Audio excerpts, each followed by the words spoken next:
Welcome to Board Game Animal. Today we're going to do things a little bit differently than usual. We're going to be looking at 10 games we've been playing recently. Some of them new and on the hotness, and some just new to us.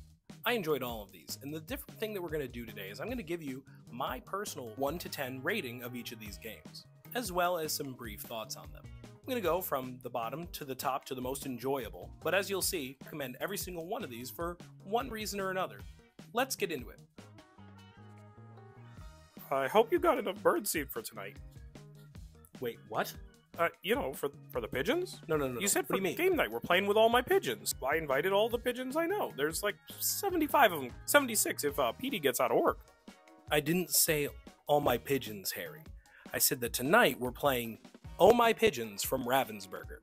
Oh My Pigeons is kind of ridiculous. It's a take that kind of party game with so much chance, playing cards to collect pigeons and get rid of your enemy's pigeons, and there's even a dice-flicking dexterity element. When it comes to the mechanisms, rules, etc. at face value, I'd be inclined to give this game like a 5 out of 10. For some reason playing this is just goofy fun. It's quick, its simplicity and randomness are ultimately pretty forgivable. And I think between the silliness in the gameplay and the artwork, the fun my kids had in playing it, ultimately I can't fault it. Every play I've had has been inexplicably fun. So I'm going to pull in on this one with a 7 out of 10. Now, let's get to some seriousness. Phew, alright, good. I uninvited all the pigeons from game night. What game night? Oh. Corvids is another bird-themed game with a little bit of take that, but this is no Oh My Pigeons. In Corvids, there are elements of set collection while manipulating multi-use cards. This game has grown on me a lot through repeat plays. You really have to lean into the theme of playing as birds, collecting bits and bobs to make your bird nest. And the best way to do this is with the dexterity mechanism of actually using these little tweezers to flip and draft cards. You can use your hands, but I feel like that takes something out of it. It's kind of fun to, peck around like a bird's beak. I'd say this is just a really gorgeous looking game that's unique and doesn't feel like anything else in my collection. And I think on vibes alone, you can tell if this is something up your alley, but the uniqueness of this pecking mechanism makes it kind of stand out. I give it a 7.5. Funny, Harry, right? Two bird games in a row. I feel like you're trying to craft a narrative for these bits through the themes of different games. Harry, no. Nobody can just traverse the worlds of various games unless you're Rolling Realms Redux from Stonemaier. I have to say, I'm the type of person that more of a good thing is a good thing. I already really enjoyed the first Rolling Realms. I think it's a really excellent roll and write, utilizing the ideas and themes of various games, incredibly ingenious implementations. Redux just adds more to love. I especially love the applications of Dog Park, Tidal Blades, and believe it or not, Rock, Paper, Scissors. This is one of those great little roll and writes that you can sit and have a good think with, have a cup of coffee, and get to see some of your favorite games represented. I'd say if you enjoyed the first Rolling Realms at all, or any of the games whose worlds are sampled here in the Redux, I say it's a can't miss. 8.5 for me. Listen, if we don't straighten out this guest list for game night, Connie's gonna be at my throat. Too late, we're already at war, Harry. What? I'm deploying my troops as we speak.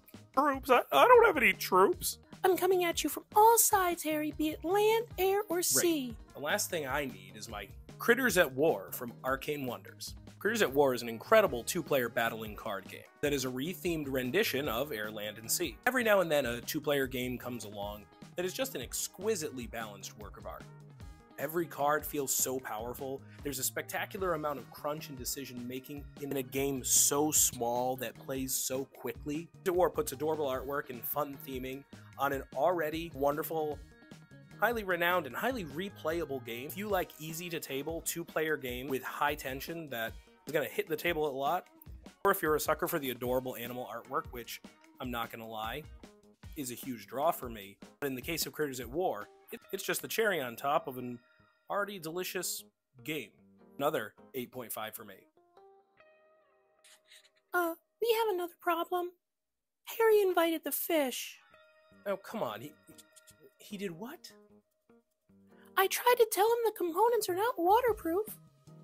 But we want to play Aquatica is a tremendously good hand management game from Arcane Wonders, taking actions, all in the efforts to build your exquisite underwater engine. The card play and combo possibilities in Aquatica are magnificent, as you keep playing cards until whenever you decide it's best to reset your hand and get your cards back. The mechanism of sliding cards to gain benefits, as well as that physical component itself, it's something especially unique to Aquatica. And I can't believe it's taken me this long to play this one. It's really an impressively designed game that I had already heard quite a lot of good about. And I can add to that good and say, if you like games with cards, with powers, especially if you like building an engine, building chaining and combos, Aquatica is rich for it, and you really should check it out. Yet again, another 8.5. This game night is getting out of hand. This whole thing makes me feel like I'm trapped in one dark, scary puzzle. Harry, that's really stretching it. That's the most contrived transition we've had yet. The Night Cage is a darkly thematic tile-laying game from Smirk and Dagger. To escape the darkness. The only way you can do this is by working together in an ever-changing landscape. You play cooperatively to survive monsters, explore the gloom, and find keys in order to escape the Night Cage. Additionally, a brand new expansion, The Shrieking Hollow, adds a second board, new mechanisms, and massive new threats that up the ante on an already really thematic, challenging game. I think that this game is a win-win in the sense that the gameplay is easy to pick up for folks mechanically. It almost feels like a video game or a mobile game that a lot of people will likely find familiar with the tile placement, moving, and exploring. It kind of comes naturally. Pretty fairly familiar concepts. But at the same time, the tension is high and rich, and probably not like any other game most people have played. If you have the kind of game group, or you know the kind of people who love puzzles, maybe complex cooperative games, I think the Night Cage would be something you definitely check out. Because on top of all of those compliments about the mechanisms of the game, you really feel like you're immersed in this prison that you're trying to cooperatively escape out of. And it's a great experience around the table. So if this sounds like something you'd like, don't hide from the Night Cage or its expansion. I highly recommend both. 8.5 again. You know, I'm having some trouble here. I've never been to Japan. I don't know what to say. No, I know, Harry. Why don't we take a break from the transitions? I'll take it from here. Go to Japan from AEG is a massive hit this year. Through drafting, you will plan your perfect trip to Japan. This game somehow balances out really competitive planning, thinky, weighty decisions with feeling really relaxing and just a bunch of easy fun to play.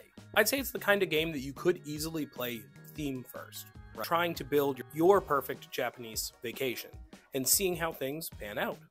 Additionally, in reference to the theme, it also has that going for it, that it's a great hook maybe for folks that you know who maybe love Japan, maybe love to travel. I especially appreciate when a game has a great design story behind it and how a game came into fruition. If you don't know the story behind Let's Go to Japan, you definitely should check it out. Additionally, on that note, I played Let's Go to Japan with a good friend of mine who has indeed planned a trip to Japan before. It was quite the experience. She really enjoyed the game. Despite not being in the hobby, she thought it was extremely approachable, brought back a lot of great memories that put a smile on her face multiple times while playing. She made a point that I agree with, that the game is a great gift idea as well.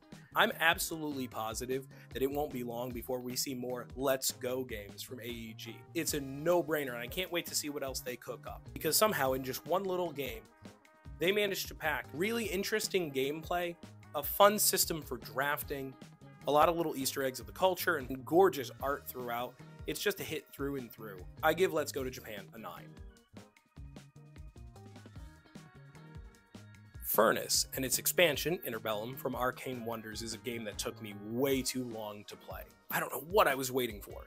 I should have known I was in for a treat, since it's designed by the same designer as one of my favorite games of all time, Smartphone Inc. Furnace's hook is a really clever auction of multi-use cards to help build your industry. I love multi-use cards in any game, but especially the ones that use them well, and Furnace is a masterclass of that. I also love games that have positive feedback, and in this case, the cards still benefiting you even when you don't win the auction is such a great feeling. You're invested in every step of the way, and in and of itself, I think Furnace is fantastic, and I highly recommend it. But with Interbellum, You won't be sorry if you add this to Furnace right from the get-go. It introduces a bunch of easy-to-integrate modules that elevate an already stupendous little economic game. Little touches that are subtle and easy to incorporate, but just make the experience even better and more memorable. While Furnace plays really quickly, it offers the feelings and satisfaction that I think a lot of big, heavy economic games give, but this does it in just a streamlined way. Easy, easy. 9 out of 10. Definitely check out Furnace. Cities from Devour is what I would call a universally stellar game. It's approachable for folks not in the hobby.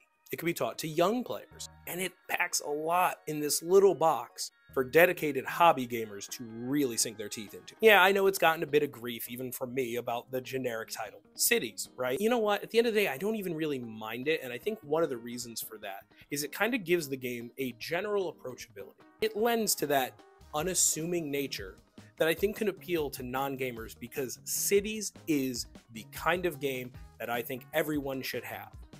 If there are folks out there who've only ever played games like Monopoly, Scrabble, the common answers you get when you tell people you're into board games, Cities is the kind of game that should be in every store that anyone should have in their home because it's so easy to play, has a lot of familiar concepts that I think people would easily pick up on, but has so much strategy. It's just a quality game. And I think another big attractor for seasoned gamers is the fact that it has a lot of replayability, variety in city powers and objectives in the game, and the depth of decision making, the balance of it, placing your workers to claim elements of your city, but in a way that ensures everyone gets something. It's such a magnificent, lovely design. I'm a big fan of Phil Walker Harding's games in general, and this may be vying for my favorite game of his. I love everything about it, and Devour continues to knock it out of the park. 9.5.